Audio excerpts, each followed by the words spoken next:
Bonjour et bienvenue sur CLTV pour cette première émission spéciale législative 2024. Avec nous une partie de la fine équipe de Charente Libre, Maurice Bontinck, éditorialiste, Ismaël Karoum, rédacteur en chef adjoint et qui nous parle de la politique en Charente depuis une vingtaine d'années, Julie Pasquier, chef d'agence de la Charente Libre à Angoulême. À Cognac, c'est Thomas Brunet, donc chef d'agence de Charente Libre. Bonjour. Avec nous également Stéphane Urbachtel, journaliste en charge de l'interactivité et observateur de la vie politique en Charente depuis aussi très longtemps. On va parler aujourd'hui donc de ces législatives. Le choc des européennes est passé. Les rendez-vous, c'est le 30 juin et le 7 juillet prochain. 3 circonscriptions en Charente, 20 candidats, une gauche unie sous la bannière du nouveau Front populaire, une extrême droite divisée, des candidats RN parachutés, 3 candidats Reconquête, une droite elle aussi éparpillée. En jeu, la Charente résistera-t-elle à la vague RN?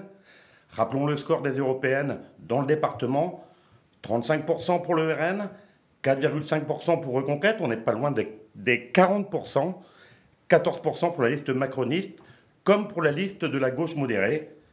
Maurice Bontinck, une semaine après, tu as eu le temps de réfléchir. Tu peux nous expliquer la stratégie d'Emmanuel Macron avec cette dissolution surprise? Il sait quand même qu'il va y laisser des plumes. Alors le don de la stratégie, j'ai réfléchi, comme tu dis, j'ai mis une semaine à réfléchir. Il y a 2 choix. Il y a soit la stratégie du harakiri, soit du supplice chinois. C'est-à-dire qu'Emmanuel Macron, on est tous encore sous une forme de sidération. Il a voulu une clarification. La clarification fonctionne, mais complètement à ses dépens. C'est-à-dire qu'il y a 2 blocs qui sont en train de se créer, de s'unifier, et personne ne veut aller dans le bloc central, ou pas grand monde en tout cas, d'Emmanuel Macron. Donc on se dit, bon, c'est le premier jour de la campagne officielle aujourd'hui, donc il peut encore se passer beaucoup de choses, mais il n'y a que 2 semaines. Là aussi, c'est un choix d'Emmanuel Macron de faire une campagne très courte, et l'inquiétude qu'il peut avoir, c'est effectivement que la vague du premier tour, enfin des européennes, s'amplifie pour le RN en moins de 3 semaines. Donc moi, effectivement, c'est plus que des plumes. La Macronie peut... François Ruffin a raison quand il dit on a un président qui est taré. Je crois qu'il a dit ce mot-là, non? Il y a beaucoup de psychologie dans tout ce qui se passe parce qu'on est tous sidérés. C'est-à-dire, Emmanuel Macron, vendredi dernier, dit « on est chez les fous ». Il parlait du programme des autres, mais on peut l'appliquer aussi à lui, à sa petite équipe qui, à l'Élysée, s'est dit « tiens, on a bien perdu une élection européenne et on va dissoudre l'Assemblée ». On est effectivement quelque part chez les fous. Et d'ailleurs, tout est possible. On voit des choses folles depuis le début. Alors justement, tout est possible. Est-ce qu'une majorité absolue pour le Rassemblement national, c'est possible? C'est possible. Alors les chiffres, pour l'instant, ce serait entre 220 et 250. Encore une fois, je répète qu'on est au premier jour de la campagne officielle. Donc il faudrait au moins 200 élus de plus pour avoir la majorité absolue RN, puisqu'ils sont actuellement 89. Donc c'est possible, mais ce qui est plus probable, c'est que si jamais on reste comme ça, ils aient plus besoin d'une force d'appoint. Et c'est là qu'intervient Éric Ciotti avec ses frondeurs LR ou ce LR. Oui, sauf qu'en fait, en même temps, ils sont candidats RN, donc c'est pas forcément une force d'appoint. Voilà, c'est ça qu'on va voir en ce moment. C'est très illisible encore, parce qu'il y a des soutiens qui se disent pas. Il y a beaucoup d'exemples, on pourrait en donner beaucoup. Et la gauche peut gagner. Si la gauche gagne, quel Premier ministre? Là, on a l'impression quand même qu'ils se sont mis d'accord, sauf là-dessus, quoi. C'est la question la plus compliquée.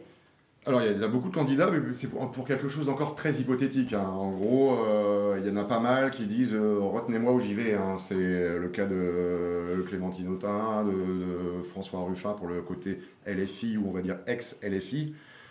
La logique d'un Front populaire qui gagne, c'est que le parti qui a le plus de députés doit nommer son Premier ministre. Mais personne ne veut de Mélenchon. Et c'est bien le problème. Et même Jean-Luc Mélenchon a encore dit aujourd'hui ou hier, est-ce qu'il faut le croire, je ne veux pas être le problème, je ne le serai jamais. Je n'irai pas si personne veut de moi, mais il faut encore attendre. Quelqu'un a un nom? Parce que Maurice l'a pas. Ah, moi je mettrais... Alors, faut prendre... moi je mettrais Olivier Faure. Voilà. Mais je prends un petit pari, mais bon... Ok, venons donc plutôt à la situation en Charente. 3 sur 3 pour le RN en Charente. Ismaël Karoum, c'est possible? Ou on joue à se faire peur sur les terres modérés Alors on ne s'est pas coordonné, mais je reprends l'expression de Maurice. C'est possible, mais peu probable. Parce qu'il y a quand même énormément de si dans cette élection. Il faut savoir sur quelle est la base de comparaison qu'on prend. Si c'est celle des européennes de dimanche dernier, avec une percée spectaculaire où le RN est arrivé en tête et de loin sur chacune des circonscriptions, c'est possible. Mais en fait, on voit que depuis 2017, pour être élu député en Charente, il faut 18 000 voix. Sur la première circonscription, Bardella en a fait 12 000 dimanche dernier. On ne voit pas du tout où il pourrait trouver ces 6 000. Sauf s'il y a une triangulaire. Il faut 10 500 voix à peu près pour arriver sur une triangulaire sur les circonscriptions charentaises. C'est l'inconnu. Avec 60% de participation, on pourrait avoir une triangulaire, c'est peu probable, mais c'est possible. Par contre, le 2 sur 3, lui, est très probable. Sur la troisième, Caroline Colombier a déjà été élue. Alors, elle avait profité des divisions de la gauche. Mais la gauche, même si elle présente un candidat unique sur cette troisième circonscription, c'est quand même bien écharpé ces dernières années, encore ces derniers jours. Et sur la deuxième circonscription, la percée du Rassemblement national dans le vignoble est impressionnante. Sandra Marceau avait été réélue confortablement en 2022 avec 56% des voix. Là, le candidat Renaissance arrive très très très très loin. Et tout le bloc extrême droite, si on ajoute Reconquête, est quasiment à 50%. Ouais, mais comment ça serait possible? Le Rassemblement national dit on est un parti de la vie réelle et on est candidat parachuté que personne ne connaissait vendredi. Même pas toi qui pourtant tu connais bien la vie politique charentaise. Mais pour une raison toute simple, c'est qu'ils vont miser sur la marque, le Rassemblement national, et sur une figure, Jordan Bardella. J'ai vu ce midi l'affiche de Marion Latus, qui se présente donc sur Angoulême et sur la première circonscription, alors qu'elle est conseillère municipale à Châtellerault, qu'elle s'est présentée au régional, elle est conseillère régionale effectivement, mais elle a fait toute sa vie politique dans la Vienne. Elle habite depuis peu de temps à Saint-Quentin-sur-Chalais, c'est toujours pas sur la circonscription. Son affiche, c'est Jordan Bardella en premier plan, elle en deuxième, le nom de Bardella en gros au-dessus, et en petit, Marine Le Pen. Donc il ne faut pas se tromper, le RN peut présenter n'importe qui. Oui, ce qui était déjà le cas depuis ouais, des années. Ça s'est amplifié. Et sauf qu'on l'a vu avec Marceau Rapace, ça n'a pas marché. Ça n'a pas marché, il est arrivé au deuxième tour. Ce qui n'arrivait pas avant, c'est arrivé avec Caroline Colombier sur une circonscription historiquement à gauche, où on ne s'attendait pas du tout. Alors, on le sentait sur quelques petits résultats électoraux, Roumazières, Chasseneuil ou autres, notamment au départemental, qui avait une percée du Rassemblement national. Mais c'était une circonscription, il y a 10 ans, on aurait dit le Rassemblement national aura la troisième, personne n'y aurait cru. Parlons du Front populaire en Charente. Est-ce que c'est vraiment l'union sacrée? Il y a une semaine, Philippe Bouty déclarait dans Charente Libre qu'Angoulême méritait mieux que René Pilato à l'Assemblée nationale. Tu confirmes que jusqu'au bout, Philippe Bouty a essayé d'écarter les insoumis? Alors jusqu'au bout, il n'a pas forcément essayé de les écarter. En tout cas, il a au moins essayé de présenter d'autres candidats. Il s'est rangé aux accords nationaux. C'est le national qui l'a ramené à l'Union, et aussi sa majorité départementale qui, elle, en majorité, en fait, ses conseillers départementaux étaient pour le soutien à René Pilato. Nicole Bonnefoy l'avait dit dès lundi dernier. Patrick Gallès, à titre individuel, était sur cette position également dès lundi ou mardi. Mais jusqu'à jeudi, effectivement, Philippe Bouty aurait préféré un candidat issu des socialistes et en a cherché. Et oui, il a répondu au téléphone à Thomas Mesnier quand Thomas Mesnier lui a proposé un deal.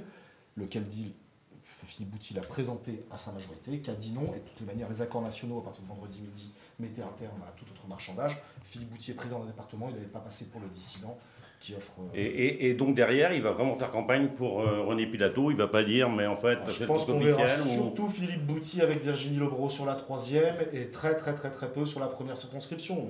Il y aura d'autres figures de gauche de Charente qui seront auprès de René Pilato. Mais je pense que René Pilato mise plus sur ses militants, parce qu'il travaille le terrain depuis longtemps, sur ses amis et ses soutiens, plutôt que sur Philippe Bouty et son équipe. On va maintenant parler de chaque circonscription. On va commencer par Julie Pasquier, donc sur Angoulême. C'est toi qui vas suivre cette élection, je crois, en binôme avec... Amandine Cognard. Amandine Cognard. Pilato-Mesnier, c'est la belle. La question aujourd'hui, c'est même pas est-ce que Mesnier peut retrouver son siège, mais est-ce qu'il sera au deuxième tour? Alors c'est vraiment la question. Retrouver son siège, ça semble très compliqué. Tu viens de le dire, c'est la belle. C'est la troisième fois que Thomas Mesnier et René Pilato s'affrontent depuis 2022 pour être députés. Juste après la présidentielle, c'est Mesnier qui l'avait emporté avec 24 voix d'écart sur son adversaire. Pilato avait dans la foulée saisi le Conseil constitutionnel, estimant qu'il y avait eu triche, élection invalidée, retour aux urnes en janvier 2023, en plein festival de la BD. Et cette fois, c'est Pilato qui l'emporte avec 50,99% des suffrages. Sauf qu'en 18 mois, le contexte a vraiment changé. Vous en avez parlé tous les trois. C'est le Jordan Bardella qui est arrivé en tête sur cette circonscription aussi. Il a recueilli 12 322 voix, c'est plus que René Pilato au deuxième tour des législatives en 2023. Alors si on s'en tient au score des européennes, le RN et le Front Populaire s'affronteront au second tour des législatives, avec ou sans Thomas Mesnier. Ça, on ne sait vraiment pas. Il lui faut autour de 10 500 voix pour se maintenir. Valérie Hayer, pour la majorité présidentielle, n'en a recueilli que 6 374 lors des européennes. Mais Thomas Mesnier en avait recueilli 12 336 au premier tour des législatives de 2022, à une époque où Macron avait quand même un peu plus la cote. Beaucoup de chiffres, mais en plus, depuis Thomas Mesnier, il a disparu. Il est médecin à Bordeaux. On ne le voit plus. Il est conseiller départemental sur Angoulême. Oui, mais autant on voit René Pilato hyper souvent en ville, Thomas Mesnier, on le croise quasiment jamais. Mais est-ce que ça joue finalement, comme tu le disais tout à l'heure, on est sur des marques, on est sur des logos, Front Populaire, la tête de Jordan Bardella, de Marine Le Pen, c'est même plus la tête d'Emmanuel Macron sur les affiches, c'est la tête de Gabriel Attal, ça dit aussi quelque chose. Sachant sur ce sujet-là, Thomas Mesnier part pas avec la bannière ensemble, il part uniquement avec Horizon, et sur son bulletin et sur son affiche, le nom c'est Édouard Philippe. On ne voit jamais Macron, on ne voit jamais... Et on ne voit pas Xavier Bonnefond sur l'affiche? Non. Mais Bonnefond va se mouiller? Je sais pas. Il a déjà fait un poste sur l'actu nationale, ce qui est une première depuis beaucoup d'années. Thomas Mesnier part sur la bannière Horizon, Xavier Bonnefond est porte-parole Nouvelle-Aquitaine du parti Horizon. Il faudra bien qu'il prenne la parole à un moment ou à un autre. Je pense qu'il va se mouiller un peu plus que la dernière fois quand même. Xavier, si vous voulez, notre antenne, vous êtes ouverte. On va parler du RN. Est-ce que le RN... Alors, le RN peut largement espérer être au deuxième tour. On a vu tes chiffres. Mais en même temps, la candidate, personne ne la connaît. Ismaël l'a dit, on ne la connaît pas du tout. Elle est élue à Châtellerault, installée à Saint-Quentin-de-Chalais.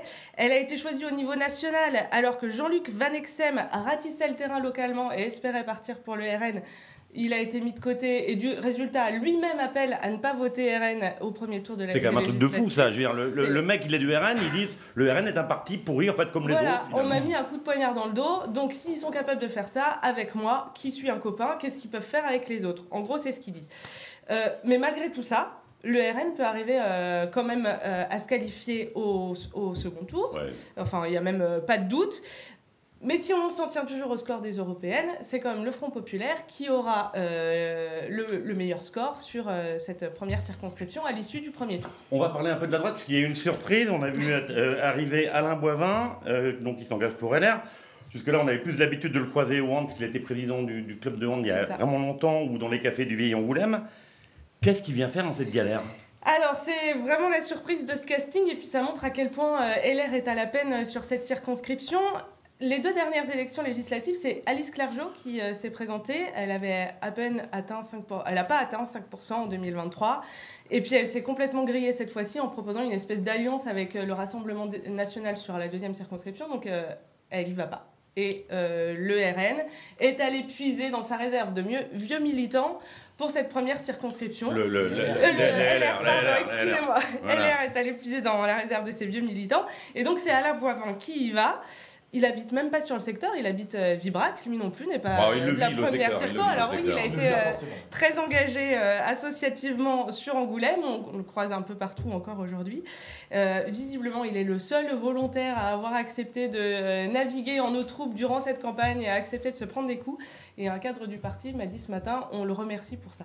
Et quand on regarde un petit peu ce que fait Alain Boivin sur les réseaux sociaux, on ne peut pas dire que ce soit vraiment de quelqu'un de très modéré, non, concernant les LR. Effectivement, c'est pas forcément le plus à gauche des Républicains. Cela dit, on peut quand même saluer l'abnégation des derniers militants à LR, avec tout ce qu'ils avalent comme couleuvre encore cette semaine, continuer à soutenir ce parti et même aller prendre sûrement une tôle aux élections. On n'a pas eu sur la troisième. Voilà. Parlons donc de la deuxième circonscription, donc avec toi Thomas. Alors c'est la plus intéressante parce que c'est celle où il y a, à mon avis, le plus gros suspense. Sandra Marceau, déjà 2 mandats comme députée, c'est la meilleure chance de Macron en Charente.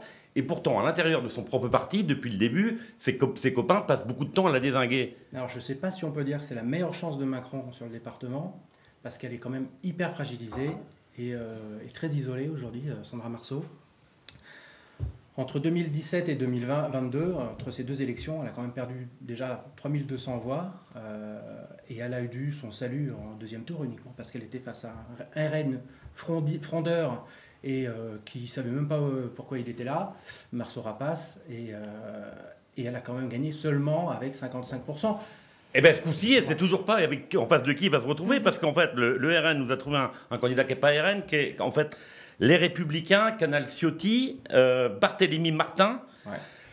Totalement inconnu, a priori il fait de la musique, il est normand et en région parisienne, mais tu vas nous en parler, mais surtout moi ce que je voudrais savoir, parce que vendredi il a lancé un appel chez ses amis sur Facebook, est-ce que quelqu'un connaît la Charente, peut m'aider? Est-ce qu'il en a trouvé des amis depuis? Alors j'en ai pas trouvé des amis à lui, mais lui il me dit qu'il en a, puisque je l'ai eu ce matin au téléphone. Ça a matché.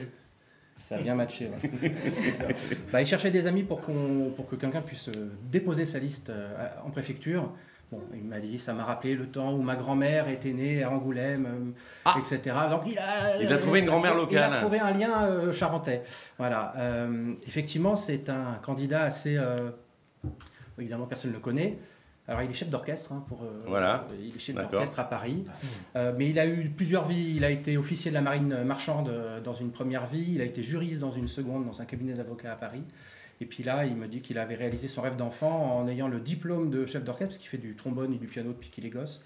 Et donc... et il va venir en Charente faire un peu de musique ou... Pourquoi sur LinkedIn il se présente comme assistant parlementaire? Parce qu'il l'a été aussi. À moins de 30 ans, il a déjà 4 vies professionnelles. Parce qu'il l'a été. Alors il faut que je reprenne mes notes pour trouver le nom du député qui l'a suivi, mais pendant 6 mois, parce qu'il avait une mission sur l'écologie, le développement durable. Un député de la Loire, un député LR de la Loire, Antoine Vermorel-Marquez, voilà. Et c'est pour ça qu'il se met assistant parlementaire. Il l'a été, ça a été très fugace, ça a été 6 mois. Mais ça lui a donné le goût de la politique et le goût de ce mandat, m'a-t-il dit. Voilà, donc il a envie de ne pas faire de la politique politicienne. Et voilà, il trouve que ce que propose Ciotti et le rapprochement de l'union des droites est une bonne chose. Il se retrouve là-dedans. Ouais. Alors justement, parlons...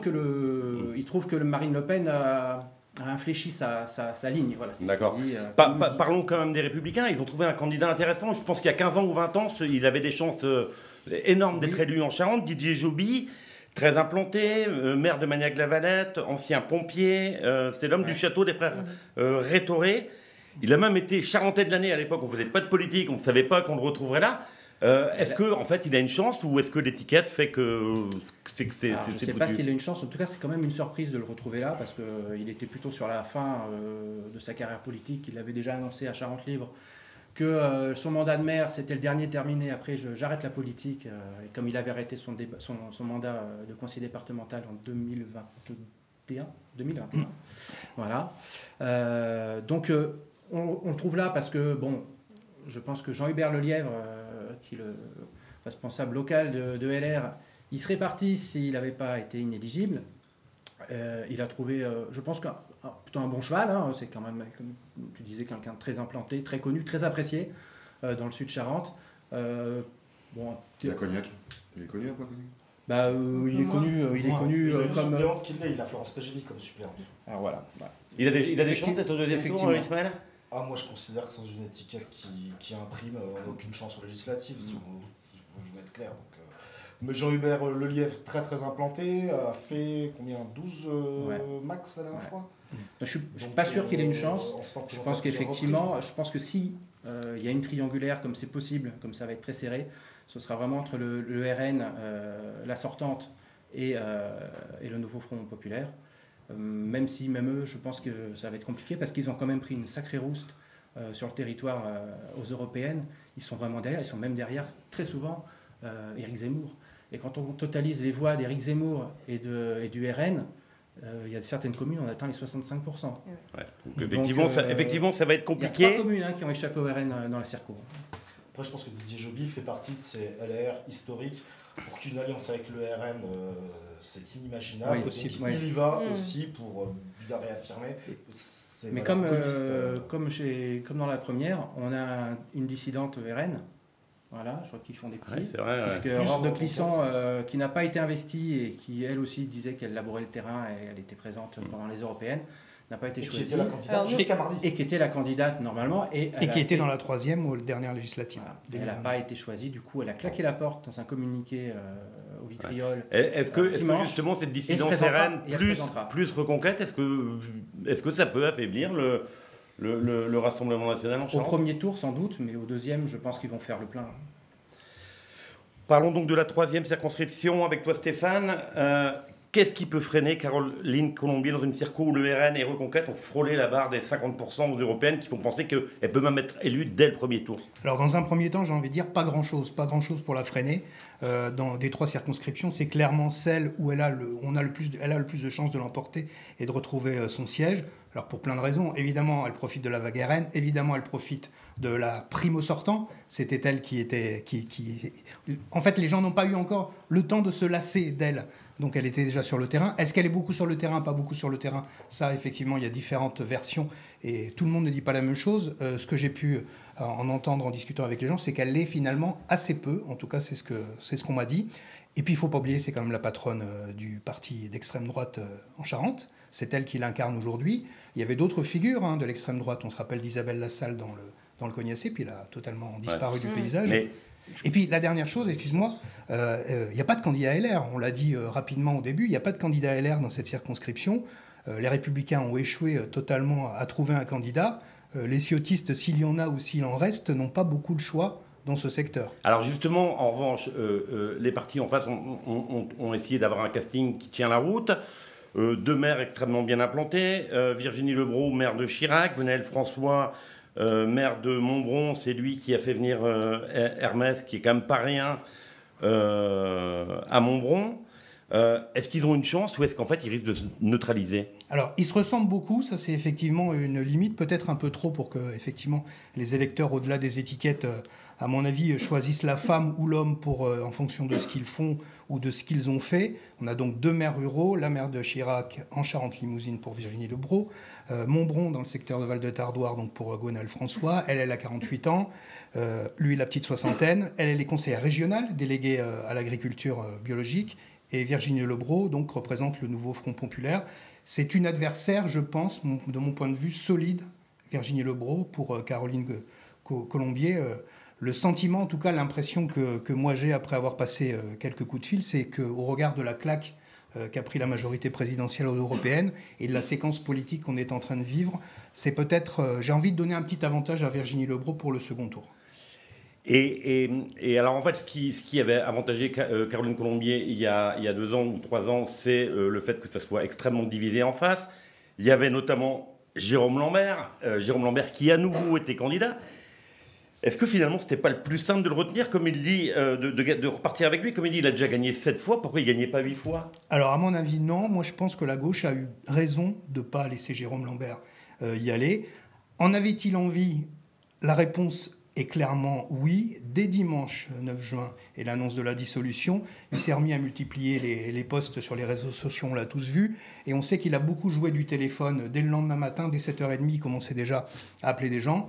Donc je crois qu'il a vite compris qu'il avait droit à une fin de non-recevoir de la part de tout le monde.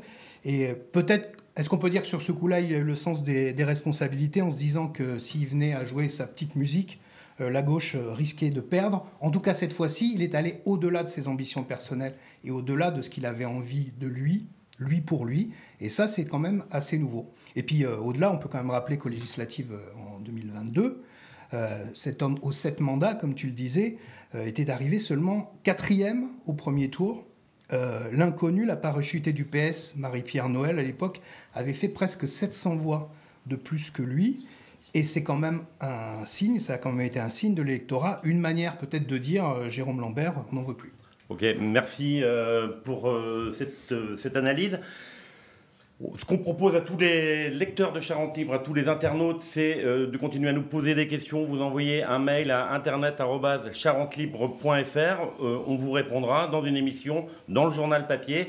On a déjà commencé à le faire. Je crois que demain, Stéphane, il y a une question sur est-ce que le Front National... Il y a une lectrice... Est-ce qu'on peut le qualifier de parti d'extrême droite, le Rassemblement National, pardon? Effectivement, cette lectrice, elle s'est appuyée sur le billet que tu as publié samedi, dans lequel tu qualifiais le Rassemblement National de parti d'extrême droite, et elle nous a interrogés pour savoir si effectivement on était légitime à utiliser ce terme-là, et la réponse sera dans le journal de demain. Eh bien, c'est parfait. On va donc conclure en rappelant les dates des élections le 30 juin et le 7 juillet. Allez voter, c'est extrêmement important, et continuez à vous informer dans Charente Libre, parce que c'est encore mieux de voter en ayant toutes les bonnes infos. Merci beaucoup à vous tous. Merci. Bonne journée.